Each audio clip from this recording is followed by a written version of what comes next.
नमस्कार विद्यार्थी मित्र हो, नवनाथ खेत्री या यूट्यूब चॅनलवरती तुमचे सर्वांचे स्वागत आहे. आज आपण ह्या व्हिडिओमध्ये बघणार आहोत नेट सेट परीक्षेसाठी महत्त्वाचा असणारा उच्च शिक्षण प्रणाली संबंधित बहुपर्यायी 50 प्रश्न व त्याची उत्तरे बघणार आहोत. चला तर मग मित्रांनो, चॅनलवर नवीन असाल तर नवनाथ खेत्री या यूट्यूब चॅनलला सबस्क्राईब करा, लाईक करा, कमेंट करा आणि शेअर करायला विसरू नका. चला तर मग आपण व्हिडिओला सुरुवात करू. चला पहा, पहिला प्रश्न. भारतातील सर्वात जुनं विद्यापीठ कोणते आहे? तर याचं योग्य उत्तर आहे ड. कोलकाता विद्यापीठ हे भारतातील सर्वात जुने विद्यापीठ आहे. यानंतरचा प्रश्न आहे, UGCची स्थापना कधी झाली? तर याचं योग्य उत्तर आहे 1953 मध्ये UGCची स्थापना करण्यात आलेली आहे. UGC म्हणजे युनिव्हर्सिटी ग्रँट कमिशन होय. यानंतरचा प्रश्न आहे, नॅक म्हणजे काय? तर याचं योग्य उत्तर आहे ब. नॅशनल असेसमेंट अँड ॲग्रिगेशन काउन्सिल म्हणजेच नॅक होय. यानंतरचा प्रश्न आहे, UGC म्हणजे काय? तर याचं उत्तर आहे ब. युनिव्हर्सिटी ग्रँट कमिशन म्हणजेच UGC होय. यानंतरचा प्रश्न आहे, नॅकचे मुख्यालय कोठे आहे? तर याचं योग्य उत्तर आहे क. बेंगळुरू या ठिकाणी नॅकचे मुख्यालय आहे. यानंतरचा प्रश्न आहे, AICTE कोणत्या प्रकारच्या शिक्षणाला नियंत्रित करते? तर याचं योग्य उत्तर आहे ब. तांत्रिक शिक्षणाला AICTE ही संस्था नियंत्रित करण्याचं काम करत असते. यानंतरचा प्रश्न आहे, राष्ट्रीय शैक्षणिक धोरण 2020 मध्ये कोणती भाषा त्रिसूत्री भाषात महत्त्वाची मानली जाते? तर याचं योग्य उत्तर आहे क. प्रादेशिक भाषा व मातृभाषा यांना राष्ट्रीय शैक्षणिक धोरण 2020 मध्ये त्रिसूत्रामध्ये अत्यंत महत्त्वाचं स्थान दिलं गेलेलं आहे. यानंतरचा प्रश्न आहे, रुसाचा पूर्ण अर्थ काय आहे? तर याचं योग्य उत्तर आहे ब. राष्ट्रीय उच्चतर शिक्षा अभियान म्हणजेच रुसा होय. यानंतरचा प्रश्न आहे, भारतातील केंद्रीय विद्यापीठाची नेमणूक कोण करते? तर याचं योग्य उत्तर आहे ब. राष्ट्रपती हे भारतातील केंद्रीय विद्यापीठाची स्थापना किंवा नेमणूक करत असतात. यानंतरचा प्रश्न आहे, NIRFचा उद्देश काय आहे? तर याचं योग्य उत्तर आहे विद्यापीठाचे दर्जांकन ठरविण्याचं काम NIRF ही संस्था करत असते. यानंतरचा प्रश्न आहे, NIRF रँकिंग कोण जारी करते? तर याचं योग्य उत्तर आहे ब. HRD हे NIRF रँकिंग ठरवत असते. HRD ला आता मिनिस्ट्री ऑफ एज्युकेशन असं म्हटलं जातं. यानंतरचा प्रश्न आहे, इग्नो ही संस्था खालीलपैकी कोणत्या प्रकारच्या शिक्षणाशी प्रसिद्ध आहे? तर याचं योग्य उत्तर आहे मुक्त आणि दूर शिक्षण यासाठी इग्नो ही संस्था कार्यरत असलेली आपल्याला दिसून येते. यानंतरचा प्रश्न आहे, राष्ट्रीय डिजिटल लायब्ररी योजनेचा उद्देश काय आहे? तर याचं योग्य उत्तर आहे क. शिक्षण साहित्याची डिजिटल उपलब्धता करून देणे हे राष्ट्रीय डिजिटल लायब्ररीचं काम आहे. यानंतरचा प्रश्न आहे, राष्ट्रीय शैक्षणिक धोरण 2020 मध्ये पदवी अभ्यासक्रमाचा कालावधी काय निश्चित करण्यात आला आहे? तर याचं योग्य उत्तर आहे 3 किंवा 4 वर्षाचा कालावधी निश्चित करण्यात आलेला आहे. यानंतरचा प्रश्न आहे, स्वयं ही योजना कशासाठी आहे? तर याचं योग्य उत्तर आहे क. ऑनलाईन शिक्षणासाठी स्वयं ही योजना तयार करण्यात आलेली आहे. यानंतर AICTEचे मुख्यालय कुठे आहे? तर याचं योग्य उत्तर आहे ब. नवी दिल्ली या ठिकाणी AICTEचे मुख्यालय आहे.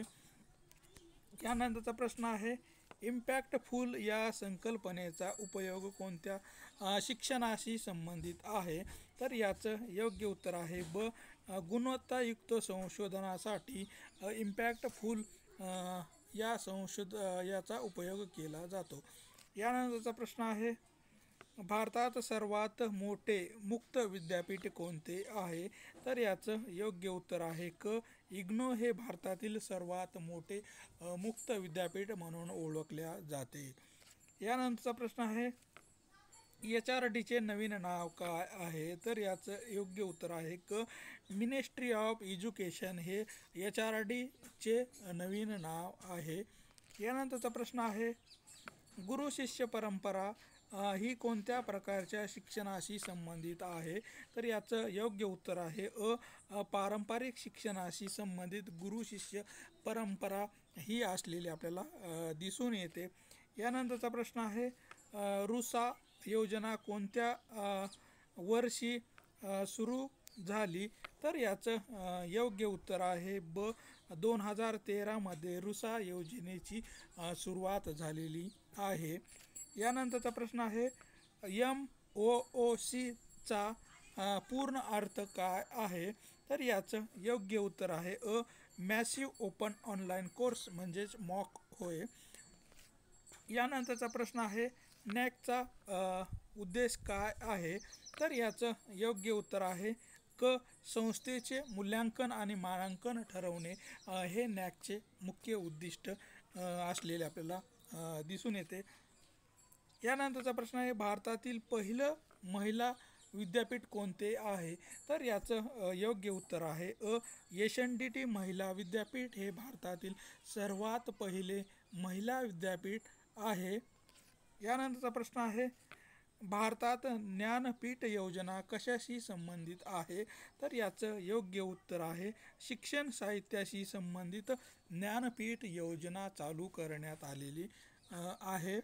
यानंतरचा प्रश्न आहे, नॅक मूल्यांकनासाठी किती बिंदूच्या स्केलचा वापर केला जातो?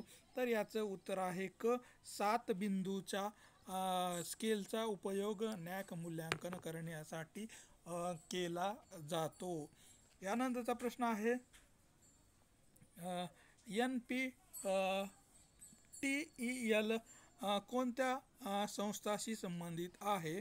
तर ह्याचं योग्य उत्तर आहे IITs या संस्थेशी NPTEL ही संस्था कार्यरत असताना दिसून येते. यानंतरचा प्रश्न आहे, केंद्र सरकारचे शिक्षण विषय कोणत्या यादीत येतो? तर याचं योग्य उत्तर आहे क. समवर्ती सूचीमध्ये शिक्षण हा विषय केंद्र सरकारने ठेवलेला आहे. यानंतरचा प्रश्न आहे, भारतात विद्यापीठ स्थापन करण्यासाठी कायद्यानुसार कोणते कायदे लागतात? तर याचं योग्य उत्तर आहे वरील सर्व, म्हणजेच UGC कायदा आणि संविधान आणि विद्यापीठ कायदा या 3 कायद्याचा उपयोग करून भारतामध्ये विद्यापीठाची स्थापना करण्यात येते. यानंतरचा प्रश्न आहे, मुक्त विद्यापीठ कायद्यानुसार कोण शिक्षण देऊ शकतो? तर याचं योग्य उत्तर आहे ड. मान्यताप्राप्त विद्यापीठे हे शिक्षण देऊ शकतात. यानंतरचा प्रश्न आहे, भारतात विद्यापीठांना मान्यता कोण देते? तर याचं योग्य उत्तर आहे क. UGC ही भारतातील विद्यापीठांना मान्यता देण्याचं काम करत असते. यानंतरचा प्रश्न आहे, MPhil अभ्यासक्रम NAP 2020 नुसार काय झाले आहे? तर याचं योग्य उत्तर आहे बंद करण्यात आलेला आहे. नवीन शैक्षणिक धोरणामध्ये MPhil हा विषय किंवा अभ्यासक्रम बंद करण्यात आलेला आहे. यानंतरचा प्रश्न आहे, NCTE कोणत्या क्षेत्राशी संबंधित आहे? तर याचं योग्य उत्तर आहे ब. शिक्षण प्रशिक्षणाशी संबंधित NCTEचा संबंध असलेला आपल्याला दिसून येतो. यानंतरचा प्रश्न आहे, भारतात इन्स्टिट्यूट ऑफ ॲनिमेशन ही संकल्पना कोणत्या संस्था राबवतात? तर याचं योग्य उत्तर आहे UGC ही संस्था इन्स्टिट्यूट ऑफ ॲनिमेशन ही संकल्पना वापरताना दिसून येते. यानंतरचा प्रश्न आहे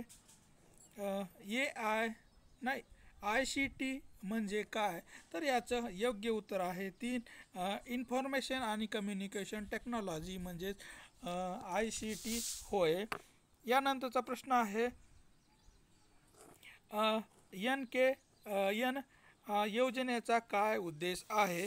तर याचं योग्य उत्तर आहे शिक्षण कनेक्टिव्हिटी करण्यासाठी NKN ही योजना चालू करण्यात आलेली आहे. यानंतरचा प्रश्न आहे UGC नेट परीक्षेचे आयोजन कोण करते? तर याचं उत्तर आहे NTA ही संस्था नेट परीक्षाचं नियोजन करत असते. यानंतरचा प्रश्न आहे रुसा अंतर्गत कोणता घटक प्राथमिक आहे? तर याचं योग्य उत्तर आहे उच्च शिक्षण संस्था हे रुसा अंतर्गत प्राथमिक घटक म्हणून काम करत असतो. यानंतरचा प्रश्न आहे AISHE चा उद्देश काय आहे? तर याचं योग्य उत्तर आहे उच्च शिक्षणाचा आर्थिक डेटा तयार करणे हे AISHE ही संस्था करत असते. यानंतरचा प्रश्न आहे स्वयं NPTEL मुख्य कोणत्या विषयावर आधारित आहे? तर याचं योग्य उत्तर आहे अभियांत्रिकी व तांत्रिक शिक्षणाशी संबंधित स्वयं NPTEL ही संस्था काम करताना आपल्याला दिसून येते. यानंतरचा प्रश्न आहे उच्च शिक्षणात CBSEचा अर्थ काय आहे? तर याचं योग्य उत्तर आहे चॉईस बेस्ड क्रेडिट सिस्टीम म्हणजेच CBSE पॅटर्न होय. याचा नंतरचा प्रश्न आहे NPE 2020 नुसार उच्च शिक्षण संस्था कोणत्या विभागात वर्गीकृत आहेत?